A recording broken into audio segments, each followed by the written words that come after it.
Bote na bino balandi nyonso ya Tardi TV. Topesi mbote na mokonzi na biso Fachi Krike ye moko canal d'élevation du Congo. Topesi mbote na maman Janine Mukala, présidente na biso ya Fachi Krike kuna na Canada. Mbote na bao nyonso bazali kolanda biso lisusu lelo na émission na biso ya koyeba. Alors vraiment nako tangela bino verset oyo moko ya Bible nako confirmer émission na biso na Jean 8 verset 32 ezali koloba, vous connaîtrez la vérité et la vérité vous affranchira. Ndeko na ngai na tango tozali koloba vous connaîtrez la vérité et la vérité vous affranchira, ekwe kozala na likambo moko to mateya moko osili komona yango normale awa na se, mais etude ke mateya yango ezalaki inspiré na ba inspiration oyo ya le malin, mais eza komona na fausse inspiration.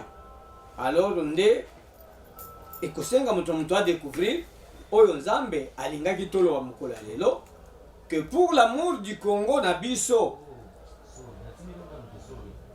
Nzambe ako setere te, ako continuer kosala bolamu na Congo na ba Congolais nyonso, à tel point que yoza na koyeba que le monde entier est sous puissance du malin, mais le malin avait inspiré l'homme blanc atikela biso constitution ya kotia biso na loi statique dans la malédiction et dans la désobéissance à Dieu, enfin tokende na eli fele.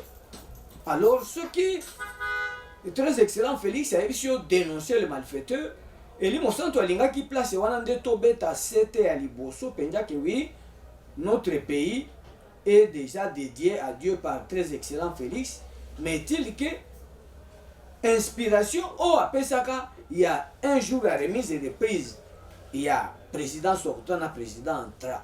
Est-ce que penja na un jour nde oyo président sortant akoki koyebisa président entrant tout ce qui s'est passé na kati ya 18 ans? Alors emonanaki que l'inspiration oyo mundele azwaka ya kotia loi wana eza ya kotia biso na loi statique dans la malédiction wana penja nde tokoyeba ta eloko moko ezosalama te. Alors na oyo Nzambe aza kolinga na état de droit et de Dieu oyo tokolanda ya 7 jours obimi penja olandi Richard Muyezi oza na lwalaba awa bapesaki autant d'argent osali nini, o nasali boye nasali boye nasali boye ozi bonne note olandi na oyo ya ngoi kasanji na ya bushimai yo pe osali nini ye pe expliquer ne.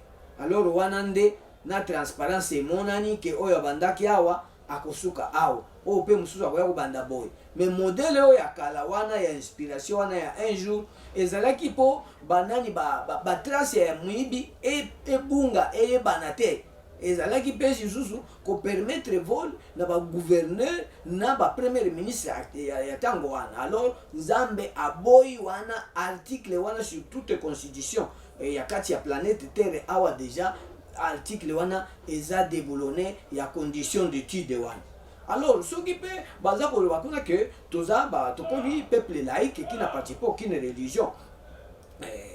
Alors laïque na tango za koyeba laïque na kati ya dictionnaire ba ebisho que laïque eza koloba peuple sans compétence qui est capable de faire de grandes choses.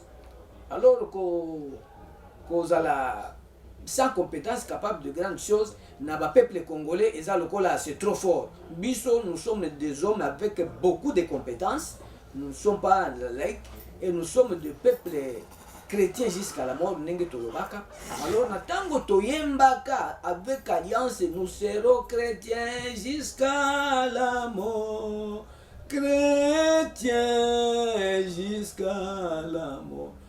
Alliance wana bien aimé et tikalaka scellé et yebani kuna na lola. Alors Yesu alobi, celui qui me régnera, moi je vais le régner, et celui qui me déclarera publiquement, moi aussi je vais le déclarer publiquement. Alors ceux qui ont déclaré publiquement, déjà que oui, moi naza congolais, peuple laïque, qui n'a pas de religion, comme démocrate, quelque part on te fait régner Dieu, on te fait régner Christ. Alors sur base de quelle alliance Dieu peut exaucer tes prières, bien-aimés? Yo ozalaka théocrate na tango wana ya ainsi dit l'Éternel. Mais ceux qui okoyeba ndenge nini ba démocrate bakende ko déboulonner ba clergé kuna na Vatican na tango ya kala ba nde bazwaka ba se proclamer ndenge wana. Mais biso tokozala na cachet ya ba yankete, biso tokozala na cachet penda ya ba diécrate. Oyebi penza que oui, Dieu est ici au Congo, mbuka basi babonzeli yango na Nzambe. Alors des articles tels que wana pe mutu nyonso azoko yoka biso na mbuka na yo eloko wana emona na te article wana. Article nyonso oyo ezali koloba pona congolais akomi debout congolais uni par l'essor pour l'indépendance. Lelo tozali na 61e anniversaire de l'indépendance, mais molimo azolinga bo examiner place wana ndenge nini tokoki kozala ini pour l'essor pour l'indépendance. Est-ce que l'indépendance nano tozwa yango te? Mais tosi tozwa indépendance. Le langage qu'il fallait utiliser, nous sommes des Congolais dans la paix retrouvée. Peuple uni, nous sommes Congolais. Monaki ndenge na la guerre salongue populaire et Katanaga et comme il a dit d'abord que la paix du Seigneur soit avec vous comme tous les disciples accomplis. Wana si la guerre était longue populaire, combien de mamans balingue balé là-bas? Si la guerre était longue populaire, combien de soldats l'on perdre kuna na front? Wana to baraki d'abord pe wana déjà et mon na kina tango wana ba medele ba telemi penja ba ibisu ndenge ya ko avancer te. Alors pe disusu awe yeko mima wana na fati na ba nani na ba mai ba déposer les armes. Il y a Sidi Kim ba M23 ya otuele ba M23 ya Sidi Kim ba mai ba alera ba ADF ba kamona sap. Alors ba les bengo nyonso soki ba kola ba attaquer. Donc nous sommes des Congolais dans la paix retrouvée. Il y a beaucoup de révélations que l'ennemi s'est dépêché, le malin s'est dépêché à inspirer les hommes bien-aimés qui nous met dans une loi statique dans la malédiction et que tokoya comme on a intégralité, il y a ba article au nzambe za kolinga penja que ezala déboulonné selon l'état de droit de Dieu. Nakobaki sela yo pe oyo esili ko mona na lokola message ya égarement oyo ennemi esili kolona na ba église. Na tango tokuti ba matea esili kolonama ya tinda moto na bango na kata bandoki libota bwaka le fe na bandoki. Tokomona peut-être wana nde matea malamo e bango na bakufa kaka. Mais na tango Eli abandaka matea wana Nzambe amonaka asali mbala liboso, asali mbala mibale, asali mbala misato Nzambe abalusi, mais alobi kaka ke Ézéchiel yo yebisa bango que moi je ne désire pas les morts du méchant, qu'ils changent de conduite et qu'ils vivent. Alors Ézéchiel alobaka ango 3 fois. Ézéchiel 11 verset, Ézéchiel 33 verset 11, Ézéchiel 18 verset 32, na verset 18. Alors ce qui est le maka 3 fois et que batu bazolanda angote bakangami kana modèle na bango ya mabe nde place Nzambe asalaka siko réunion kuna na seke kuna na ba ange na ba archange boya kuna na se batu bakomi kaka batinda moto kuna nani akende ko arrêter histoire wana memela bango sanga. Alors ba ange nyonso bayoki oya kokota kote oyo bakoya kobuma ye ba ange babande kobanga. Mais moko oyo bengi Yesu Kristo ya ndimaka kewe mais voici envoie-moi. Alors nde ayaka sikoyo ata bakomelaki yo eye pour eux dans pour eux. Mais Nzambe alobi aimez vos ennemis, priez pour ceux qui vous persécutent, priez pour ceux qui vous maltraitent, bénissez seulement, ne maudissez pas. Ne rendez pas le mal pour le mal, ni injure sur injure, surmontez le mal par le bien. Alors ceux qui maté à wana échangeaka mais biso to comme biso to batina moto na banguna quelque part tozongi ici. Alors mutu wana akufi na ete ya masumu siko molimo na ye bandi kozela jugement ekende okota na lola to na lifelo.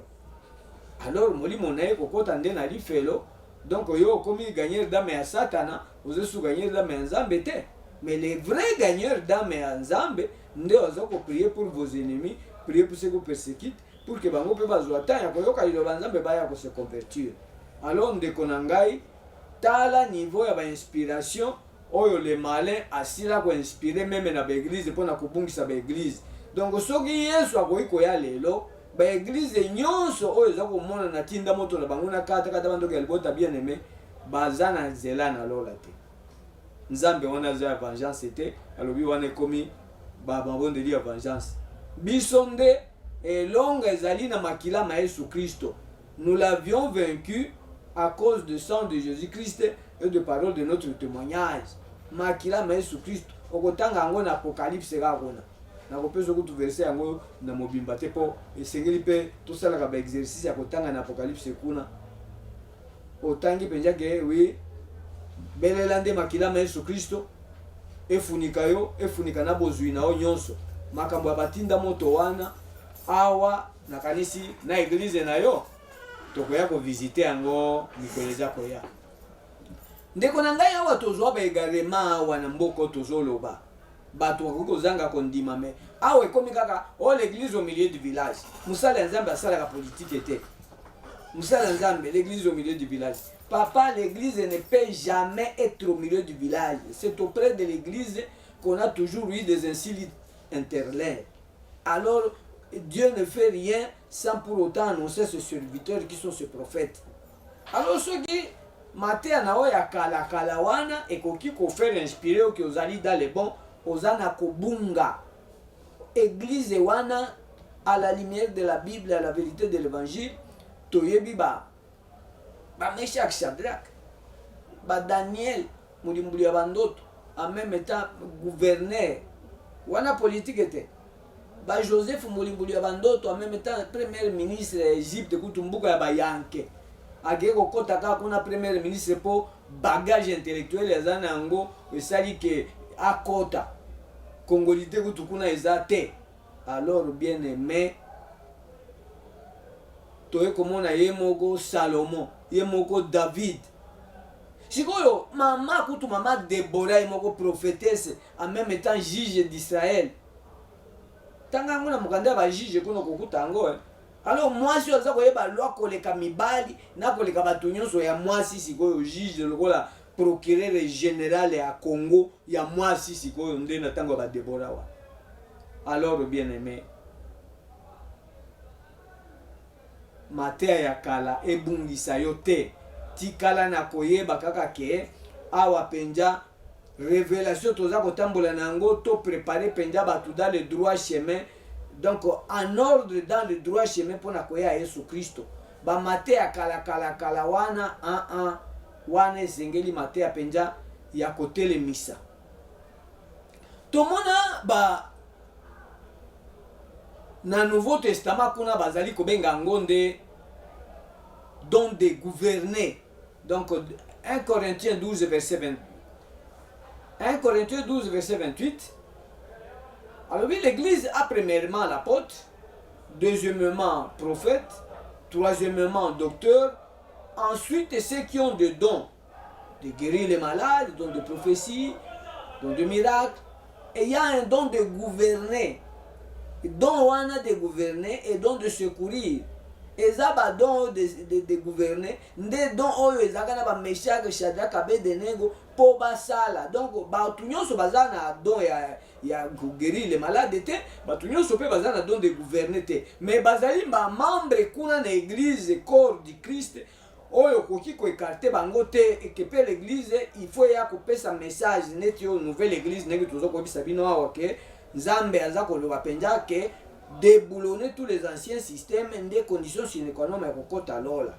Alors soki tokozala na mibale misato ya koloba tosili kolakisa bino na côté ya l'état les inspirations que le malin a fait à l'homme pour na kotia biso na loi statique dans la malédiction.